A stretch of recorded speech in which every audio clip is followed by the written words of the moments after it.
All right, so now we are going to complete the square to find the focus and the directrix. Let me tell you guys, my power went out and this video is coming to you via candlelight and a hotspot, so fingers crossed that I get to the end of it. Okay, so we have an equation for a parabola is given by this. What is the equation in vertex form? So let's go ahead and put in our notes, if you have a vertical parabola,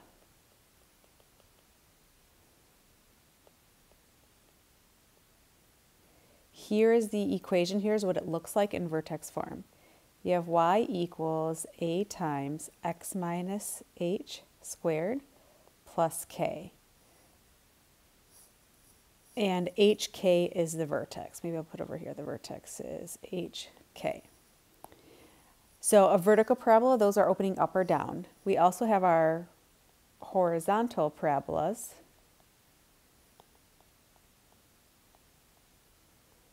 Oh, that got sloppy. All right, so that one is going to start out x equals. If it's horizontal, it's opening left or right, so it starts out x equals.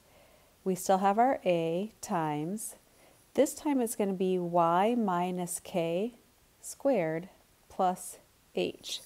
And the hk is still the vertex. Just a couple notes. You guys have seen this before back when we worked on quadratics. Tricky x applies here. In this one, notice how the y is in parentheses. We might be adding or subtracting a number with a y. So here's an example where you have a tricky y, if it's the y that's in parentheses. Okay, so let's get this equation into vertex form. First, I'm going to rewrite it.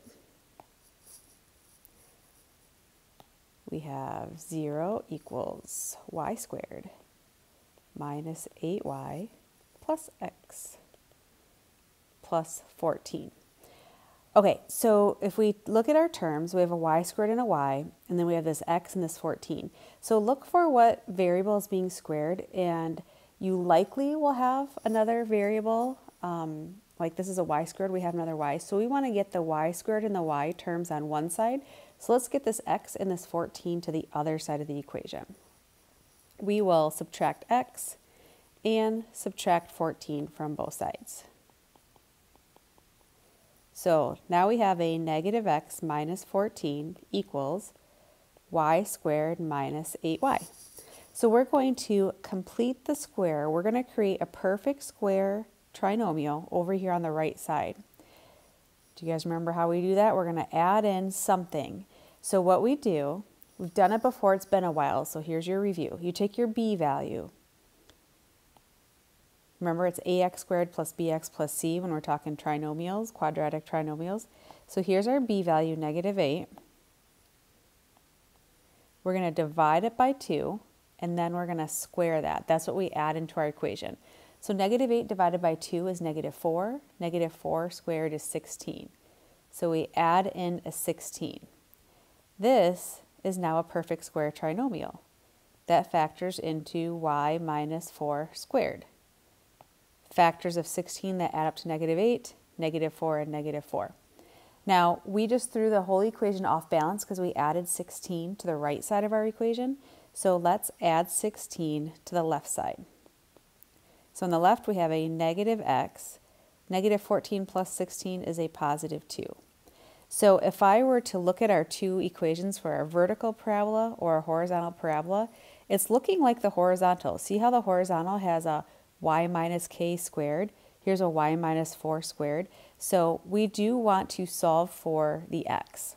So we have this x. First, let's get the 2 to the other side. We will subtract 2. So negative x equals y minus 4 squared minus 2. Do we want a negative x? No, we do not. So we're going to divide everything by negative 1. And when we divide by negative 1, we get x equals this negative 1. Basically, if you take this and divide by negative 1, it's going to turn negative.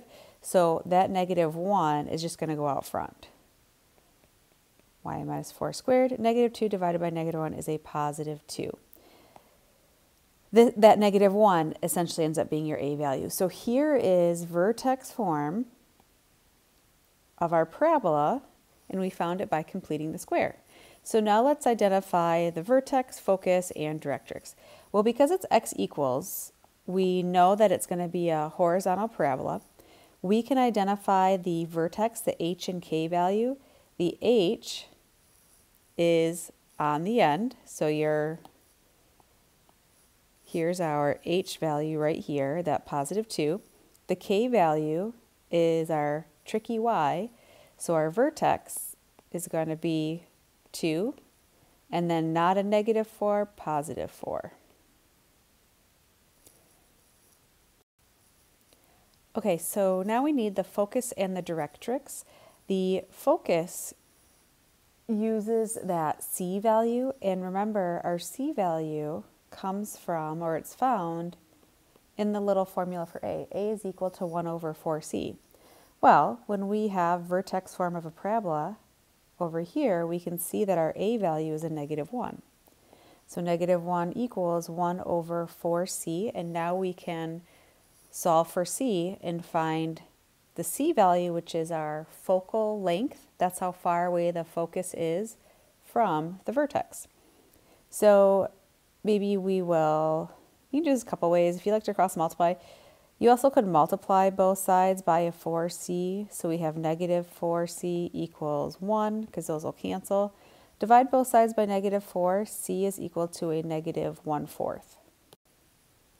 All right, earlier in the lesson, we said that if our c value was negative, this parabola is going to open down or to the left. We have already determined that it's horizontal, so this parabola is opening to the left. So if you can picture, our vertex is at the point 2, 4. The focus is going to be 1/4 units. So let's see. Tell me if this makes sense. So here is, just picture this is in the middle of a coordinate plane. This is the vertex at 2, 4. This is, maybe I'll throw that point in there. That's a 1, 4 right there. And what I did is I just divided it into 1, 2, 3, 4, because our focal length is going to be 1/4 units to the left, because we are opening to the left, so the focus is going to be on the left side of the vertex. So if I go 1/4 units to the left, that's where your focus is going to be. That does not look like a point. That's where your focus is. So if our vertex is at 2, 4, we just move to the left 1/4 units. So I take that x value, if I subtract a 4th, I'm just going to go decimals, I'm going to get 1.75. So your focus has an x value of 1.75, but the y value is still 4. It's still going to go up 4, because we have a horizontal parabola, the focus and the vertex will line up horizontally, so I just had to move to the left. So there's our focus. The directrix is going to be 1/4 units on the other side of your vertex. So if I take that 2 and I add 1/4, I get 2.25. So we would have a vertical line at 2.25. So x equals 2.25 is our directrix. Okay, that got messy. Okay, so one more example, we're just going to complete the square. We won't go through finding the directrix and the focus, just so we can have that reminder on how to complete the square. So we have 0 equals negative y plus 2x squared minus 4x plus 6. Figure out which term is being squared, which variable is being squared. Since it's an x squared, let's get your x's to the same side. So we're going to add a y and subtract a 6. We want to get those x's alone.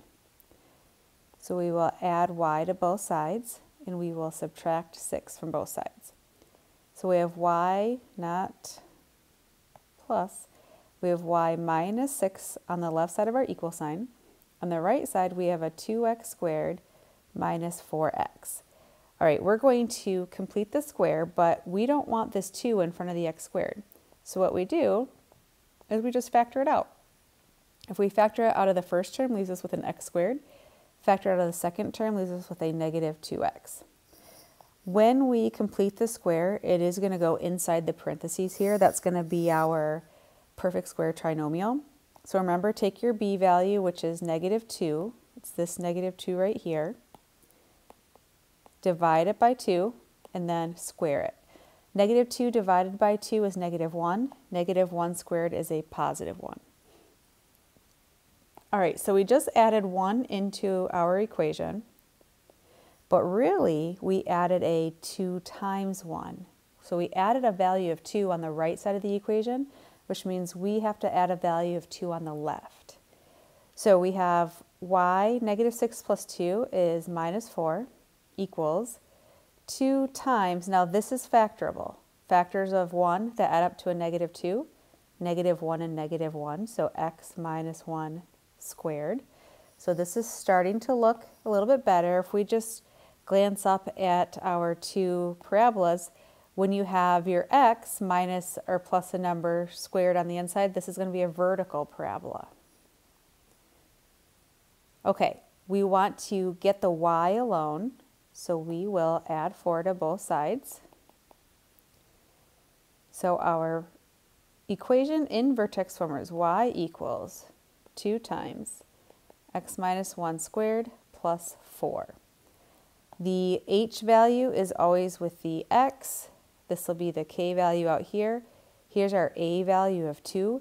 So we can at least identify the vertex, and we'll call it good on this video because it's already 12 minutes long. You guys are going to love that.